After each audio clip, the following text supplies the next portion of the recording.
திருவள்ளூர் சட்டமன்ற தொகுதி திமுக வேட்பாளர் வி.ஜி. ராஜேந்திரன் பூண்டி ஒன்றியத்திற்கு உட்பட்ட ராமஞ்சேரி, பட்டரை பெரும்புதூர் உள்ளிட்ட 10க்கும் மேற்பட்ட கிராமங்களில் தீவிர வாக்கு சேகரிப்பில் ஈடுபட்டார். அப்பொழுது பேசிய அவர், தனது கடந்த கால ஆட்சியில் செய்த சாலை மற்றும் குடிநீர் வசதிகளை சுட்டிக்காட்டியதுடன் தற்பொழுதைய முக்கிய வாக்குறுதியாக வீட்டுமனை பட்டா இல்லாதவர்களுக்கு கண்டிப்பாக பட்டா வழங்கப்படும் என்று உறுதியளித்தார். பட்டரை பெரும்புதூர் பகுதியில் அவருக்கு பெண்கள் ஆரத்தி எடுத்தும் மலர் தூவியும் மேளதாளங்கள் முழங்க பட்டாசு வெடித்தும் உற்சாக வரவேற்பளித்தனர். ஒவ்வொரு ஊராட்சியிலும் நடந்த பணிகளை சொல்லி வாக்கு கேட்கிறோம். அரசாங்க திட்டங்களை சொல்லி வாக்கு கேட்கிறோம். தேர்தல் அறிக்கையை சொல்லி வாக்கு கேட்கிறோம்.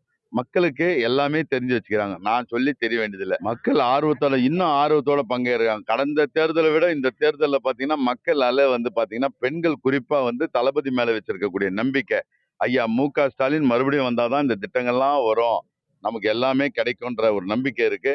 நிச்சயமா இது தமிழ்நாட்டுக்கா டெல்லிக்கான தேர்தல். அவங்க முடிவு எடுப்பாங்க.